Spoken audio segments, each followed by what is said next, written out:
सामने आई है उसके मुताबिक जो है सुशांत सिंह राजपूत ना तो डिप्रेशन की कोई दवा ले रहे थे और ना ही मेडिटेशन चल रहा था उनका। हमारे सहयोगी आशीष सिंह हैं जो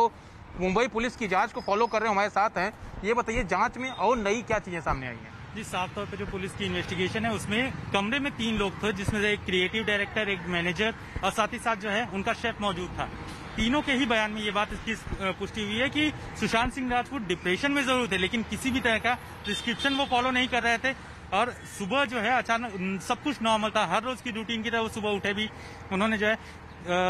नाश्ता भी किया। उसके बाद जब अपने कमरे में गए उसके बाद जो है अचानक ही क्या घटित हुआ इसके बारे में कोई भी जानकारी नहीं मिल पाई है। पुलिस का कहना है कि ये पूरा मामला जो है वो फिलहाल फाउल प्ले से जुड़ा हुआ नहीं लगता, लेकिन पोस्टमार्टम रिपोर्ट जब आएगी तो सारी चीजें क्लियर हो पाएंगी कि आखिरकार किन सर्कमस्टेंसेज में उन्होंने ये आत्महत्या की है। मतलब सारी चीजें पोस्टमार्टम पर निर्भर है। जी बिल्कुल, अभी पोस्टमार्टम की रिपोर्ट का इंतजार है। देखिए गायत्री, अब सारी जो जांच का डिपेंड है वो जो है पोस्टमार्टम पर निर्भर है। मैं आपके पास आऊंगी, डॉक्टर सागर मैं आपके पास आ रही हूँ। जैसा कि अभी जानकारी दी है हमारे सहयोगी ने, बताया कि डिप्रेशन में तो थे लेकिन ट्रीटमेंट को फॉलो नहीं कर रहे थे,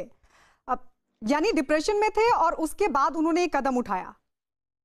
जी, देखिए बहुत बार ऐसा हो जाता है कि डिप्रेशन में भी अगर कोई व्यक्ति होता है, और मैं ये आपको वापस बताऊंगा खासकर कि सेलिब्रिटीज में, क्योंकि मेरे बाकी भी पेशेंट्स हैं जिनका मैं नाम नहीं लेना चाहूंगा, जो सेलिब्रिटीज है उनको और भी ज्यादा डर होता है कि उनको मेंटल हेल्थ इश्यू है, उनको डिप्रेशन है या उनको एंग्जाइटी है, ये बात कहीं कॉमन पब्लिक में ना आ जाए, क्योंकि उनकी एक पब्लिक इमेज होती है, उनकी एक पर्सनल एक्चुअल लाइफ होती है। तो ये जो पर्सनल लाइफ है और पब्लिक इमेज है, इसमें एक प्रकार का जो युद्ध होता है कभी कभी, या फिर जो बहुत अलग होती हैं, दे डू नॉट वांट कि उनकी कोई भी मेंटल हेल्थ इश्यू से वो गुजर रहे हैं ये पब्लिक तक आए। तो इसके वजह से उनके पास और भी दरवाजे बंद हो जाते हैं कि वो लोगों से इसके बारे में खुल के बात करें।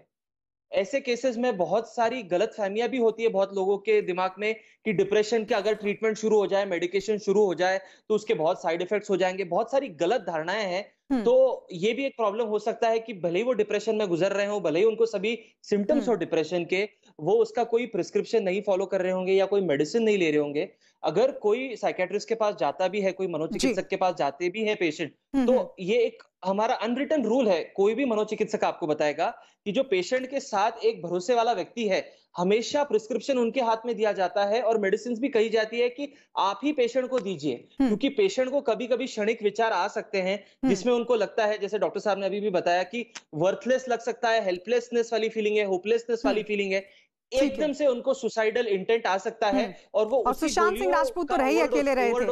डॉक्टर समीर, मैं आपसे समझना चाहूंगी, क्या ये जिसका जिक्र भी आपने किया, आपने कहा कि खुलकर बात ना करना,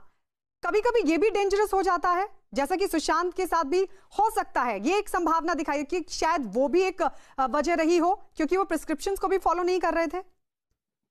देखिए, मुझे लगता है कि इन बातों पे जाना कि कौन वो कर रहे थे नहीं कर रहे थे वो गलत बात है, क्योंकि मुझे लगता है वो बहुत बारीकी में, और ये हमें पता, ये बहुत जरूरी नहीं है। बात जरूरी ये है हमारे आसपास के लोग ये समझ पाए कि हमें परेशानी है और हमें ये कॉन्फिडेंस आए कि हम आप बात कर सकें। एक युवा की लॉस ड्यू टू सुसाइड से बड़ा नेशनल लॉस कोई हो ही नहीं सकता है। इतना कुछ एक जो हम लॉस है, एक यंग पर्सन की लाइफ के जो पॉसिबिलिटीज है उसके सामने। और दूसरी बात, I don't think mental health is about